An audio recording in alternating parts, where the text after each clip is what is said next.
بسم اللہ الرحمن الرحیم۔ السلام علیکم ناظرین، میں ہوں آپ کا ہوسٹ تسلیم الاسلام اور آپ دیکھ رہے ہیں pro-urdu.com کا آفیشیل یوٹیوب چینل۔ اور ناظرین، آج ہم گفتگو کریں گے آرمینیا ورسز آذربائیجان کے اوپر۔ آج ناظرین ہم مینلی تین باتیں ڈسکس کریں گے۔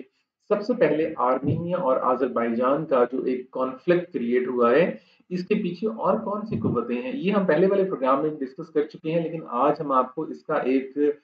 مختلف پہلو ہے جس سے ہم پردہ چاک کریں گے۔ اگر آپ نئے ہیں تو آپ کو تھوڑا سا آئیڈیا مل جائے کہ یہ چیزیں ہو کس طرح رہی ہیں اور کس ملک کو کارنر پہ لگانے کی کوشش کی گئی ہے، یہ سارا یہ جو ملبہ ہے یہ کس ملک کے اوپر گرانے کی کوشش کی جا رہی ہے۔ دوسرے نمبر پہ ہم سیز فائر کو ڈسکس کریں گے، لیکن سیز فائر کو ہم بہت مختصر سے ڈسکس کریں گے، صرف آپ کو یہ بتائیں گے کہ اس کی وجوہات کیا تھیں، کیسے چلیں اور کیسے ہوا۔ اس کے بعد اس کے جو آفٹر ایفیکٹ ہیں، آفٹر جو میتھ ہیں، وہ سارے ڈسکس کریں گے، اور اس کے اندر آپ کو وہ والی انفارمیشن ملنے والی ہے جو آپ کو باقی جتنے بھی پلیٹ فارمز ہیں اردو سے ریلیونٹ وہاں پہ ہو سکتا ہے کہ وہ آپ کو انفارمیشن وہاں پہ نہ ملے۔ اور اس کے ساتھ ساتھ ہم اس کا فیچر ڈسکس کریں گے۔ آج کا پروگرام بھی بڑے مختصر دورانیے کا ہے اور میں امید کرتا ہوں کہ آپ اس کو پورا جو پروگرام ہوگا اس کو دیکھیں گے اور چینل کو سبسکرائب بھی ساتھ ساتھ کر لیں گے۔ آج کے جو ہمارے مہمان ہیں وہ محمد بلال افتخار صاحب ہیں، جن کا تعلق ہے اسٹریٹجک انالیسس گروپ سے، اور آپ ان کے بانی ہیں۔ بلال صاحب، میں آپ کو شو میں خوش آمدید کہتا ہوں۔ السلام علیکم۔ وعلیکم السلام ورحمۃ اللہ۔ بلال صاحب، بہت شکریہ کہ آپ نے ہمارے پروگرام کے لیے وقت نکالا۔ سب سے پہلے یہ فرمائیے گا کہ آرمینیا ورسز آذربائیجان کے اوپر جو دوسری قوتیں ہیں وہ کس ملک کے اگینسٹ یہ ساری پلاننگ کر رہی ہیں اور کس طرح سے اپنا فائدہ اٹھانے کی کوششیں کر رہے ہیں؟ دیکھیں جی، آرمینیا اور آذربائیجان کا نگورو قراباغ کے اوپر جو تنازع ہے وہ کوئی نیا تنازع تو ہے نہیں۔ آپ جانتے ہیں کہ 94 کے اندر یورپین پاورز کی انٹرونشن کے بعد منسک گروپ، جو خاص طور پہ فرانس، امریکہ اور رشیا جس کے فعال ممبرز تھے، اس کی انٹرونشن کے بعد یہ ایک بلڈیسٹ جو ریسنٹ ہسٹری کی ایک سول وار جو ہے، ایک جنگ جو ہے، اسے رکوایا گیا۔ اور آپ جانتے ہیں کہ نگورو قراباغ جو ہے وہ انٹرنیشنل لاء کے حوالے سے اور جو تمام اس وقت قوانین اور جو پریسیڈنٹس موجود ہیں اس حوالے سے یہ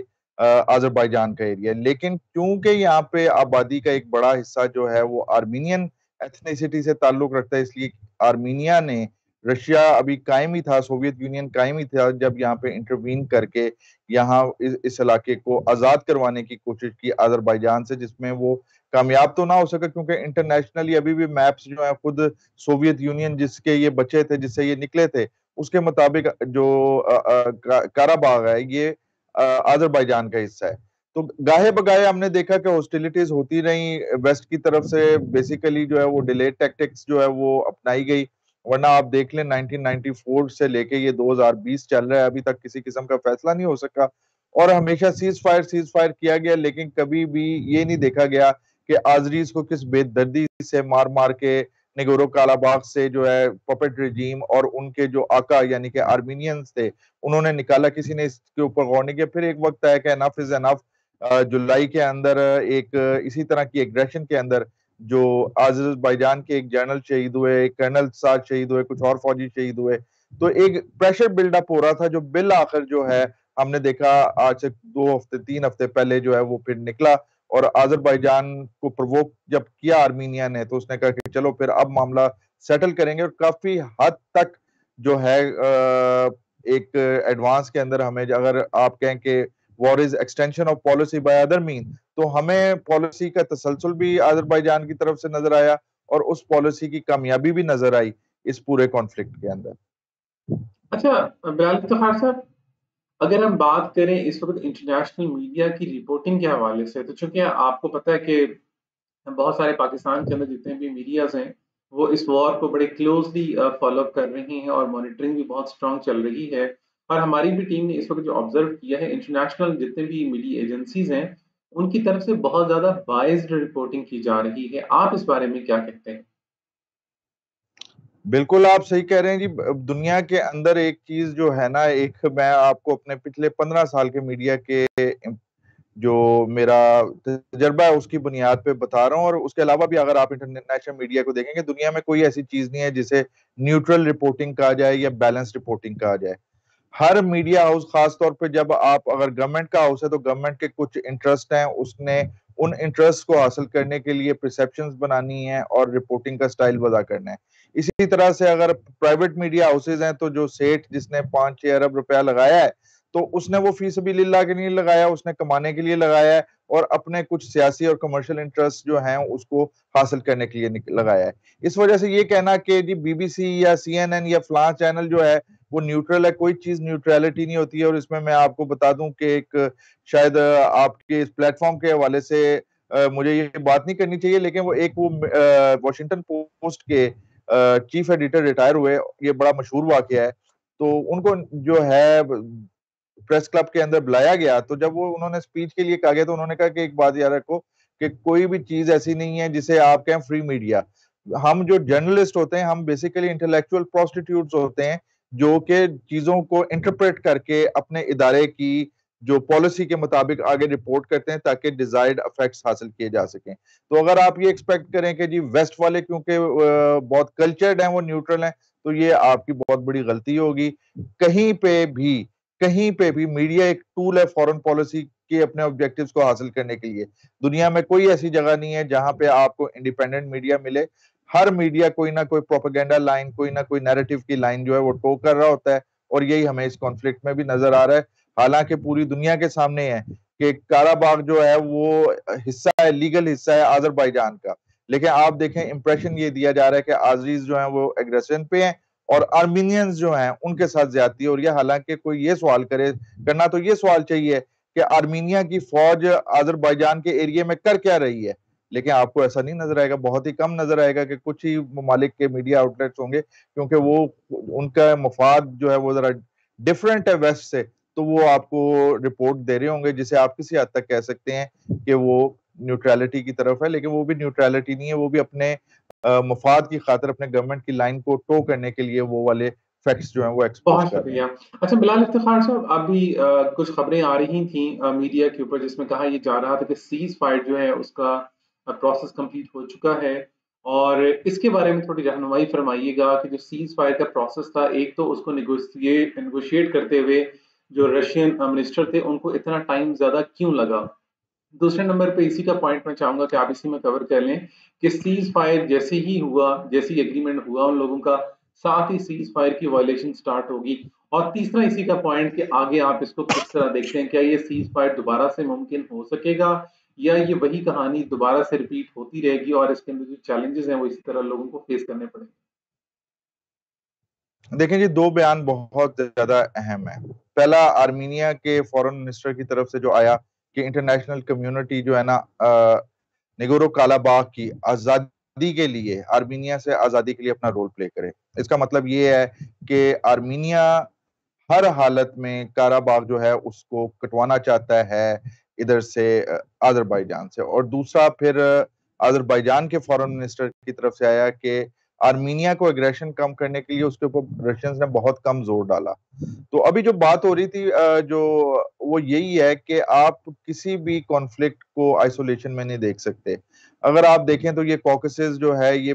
18ویں صدی کے اخیر سے لے کے ابھی تک جو ہے رشیا اسے اپنا ایریا آف انفلوئنس سمجھتا ہے, لیکن اس سے پہلے آپ جانتے ہیں کہ یہ آٹمنز کا ایریا آف انفلوئنس تھا, بلکہ ریس بھی ایک ہی ہے آذربائیجانی. اچھا, اسی طریقے سے آپ دیکھ لیں کہ امریکہ جو ہے یہاں پہ کلرڈ ریولوشن جو ہیں رشین ریاستوں کے اندر, ایکس ریاستوں کے اندر کر رہا ہے, جس میں جارجیا ہو گیا آپ کا. آرمینیا کے اندر 2-3 سال پہلے ایک جو ہے کلر ریولوشن آئی تھی, کرغیزستان, تاجکستان وغیرہ, تاکہ وہاں پہ پرو ویسٹ گورنمنٹس کو لایا جا سکے. تو ایک تو ہم یہ بھی دیکھ رہے ہیں کہ اس کے اندر ویسٹ کا, امریکہ کا بھی بہت زیادہ انٹرسٹ ہے. دوسرا ہم دیکھ رہے ہیں کہ رائز آف ٹرکی جو ہے اس سے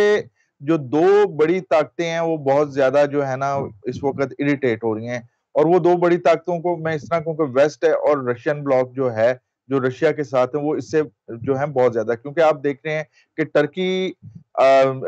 رجب طیب اردوان کے نیچے جو ہے ٹرکی نے ایک انڈیپینڈنٹ فورن پالیسی اور اپنے ملک کی جو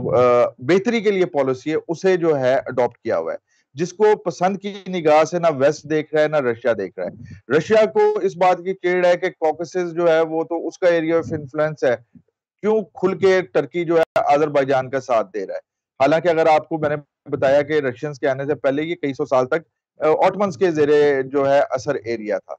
اسی طریقے سے امریکنز جو ہیں وہ بھی آپ کو پتا ہے کہ 2003 کے اندر ٹرکی نے انکار کر دیا تھا اپنی بیسز دینے کے لیے. امریکنز اس وقت کردوں کو جو ہے سپورٹ کر رہے ہیں جو ٹرکش فورسز کے خلاف لڑ رہے ہیں. اسی طریقے سے رشیا کو اگر آپ دیکھیں تو رشیا جو ہے وہ مد مقابل لیبیا میں بھی ہے ٹرکی کے, سیریا کے اندر بھی جو ایک ان ایزی قسم کی ریلیشن شپ چل رہی ہے جس میں ایک دوسرے کی ضرورت بھی ہے ٹرکی کو اور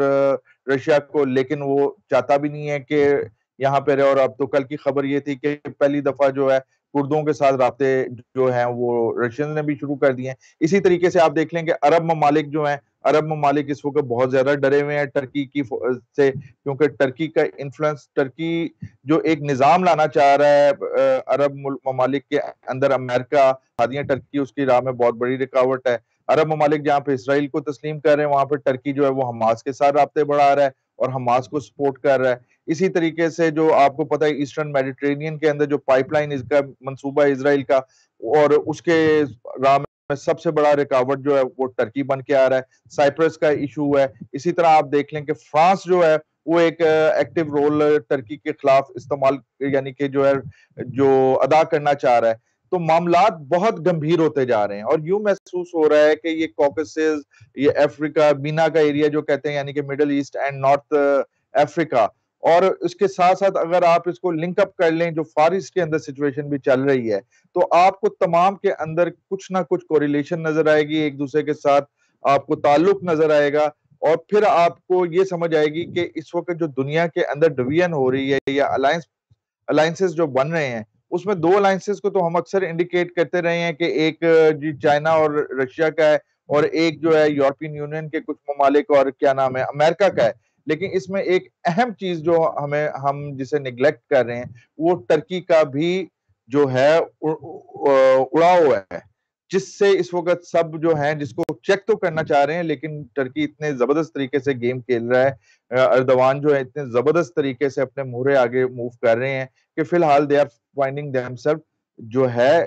کہ یہ ہیلپ لیس اپنے آپ کو یہ طاقتیں جو ہیں وہ محسوس کر رہی ہیں. بہت شکریہ بلال صاحب. بلال صاحب آخری سوال کی طرف بڑھیں گے کہ اس وقت جو سیز فائر تو شاید اس طرح سے امپلیمنٹ نہیں ہو پا رہا, لیکن جو وار کی سچویشن وہاں پہ ہوئی جا رہی ہے, تو کرونا باغ کے اندر جو اس وقت کی جو کرنٹ صورتحال ہے اس میں جو اموات ہیں وہ تقریباً سینکڑوں کے اندر ہیں. کوئی ایگزیکٹ فگر تو یقیناً کسی کے پاس بھی اس وقت موجود نہیں ہے, سب کے پاس مینیپولیٹڈ فگر ہے, لیکن یقیناً یہ سینکڑوں میں ہیں. اور اگر ہم بات کریں لوگوں کی انٹرنلی ڈسپلیسڈ لوگوں کی جو اس وقت متاثر ہوئے جنگ سے, تو ان کی تعداد لاکھوں کے اندر ہے. تو اس وقت موسم بڑی تیزی سے تبدیل ہو رہا ہے اور یقیناً اتنے سارے لوگوں کو اکوموڈیٹ کرنا کسی بھی حکومت کے لیے ایک بہت بڑا چیلنج ہو سکتا ہے. تو اس سچویشن کو آپ کس طرح دیکھتے ہیں؟ اگر یہ سچویشن اسی طرح ڈیولپ ہوتی رہتی ہے اور موسم جو ہے وہ ورس قسم کا چینج ہو جاتا ہے, آگے آنے والے دنوں میں جو سردی ہے وہ شدید ہو جائے گی, تو اس صورتحال میں انٹرنیشنل کمیونٹی خاص طور پر یونائٹڈ نیشن اس کے اندر اپنا کس طرح سے رول ادا کریں گے اور اس سچویشن کو ابھی کنٹرول کرنے کے لیے وہ کیا اقدامات کر رہے ہیں؟ دیکھیں جی, کیسپین آئل جو ہے نا وہ آپ کو پتا ہے کہ امریکن اور ویسٹرن جو کنٹریز ہیں, یورپین کنٹریز کافی عرصے سے اس کے اوپر نظر رکھے ہوئے اور لچائی ہوئی نظروں سے دیکھ رہی ہیں. آپ نے بڑی زبردست بات کی کہ آگے موسم چینج ہو رہا ہے, ہیومینیٹیرین کرائسس پیدا ہونے کا جو ہے خطرہ ہے, اور یہی وہ وقت ہوگا جس وقت یو این کی under the umbrella of U N جو ہے یہاں پہ پیس کیپرز کو بھیجنے کی بات کی جائے گی, پیس کیپنگ فورسز. اچھا, پیس کیپنگ فورسز کا یہاں پہ آنا خود رشیا کے لیے بھی اچھا نہیں ہوگا کیونکہ رشیا کی پھر وہ صحیح نہیں رہے گی اور ٹرکی کے لیے بھی اتنا بہتر نہیں ہوگا. تو اسی وجہ سے میرا جہاں تک میں سمجھتا ہوں کہ رشیا اور ٹرکی انسٹیڈ کے ایک دوسرے کے آمنے سامنے ہیں, کیونکہ آمنے سامنے آتے ہیں تبھی ایک مسئلہ ہے کہ رشیا اور یہ اگر کسی طرح بھی ایک دوسرے کے سامنے آتے ہیں تو آپ کو پتہ ہے ٹرکی کی ناراضگی اپنی جگہ پہ, لیکن نیٹو کا ابھی بھی ٹرکی ممبر ہے اور ٹرکی جو ہے وہ جو آرٹیکل ہے جس کے مطابق وہ مدد مانگ سکتا ہے اس کو جو ہے اٹھا سکتا ہے.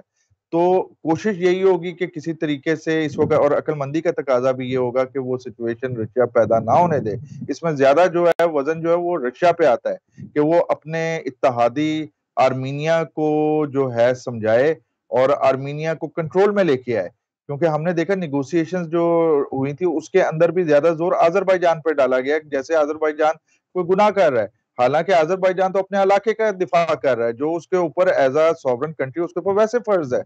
تو اب رشیا کے اوپر ہے کہ وہ نیٹو کا اور امریکنز کا جو ہے اس خطے میں کوکسز میں آنے کا راستہ روکے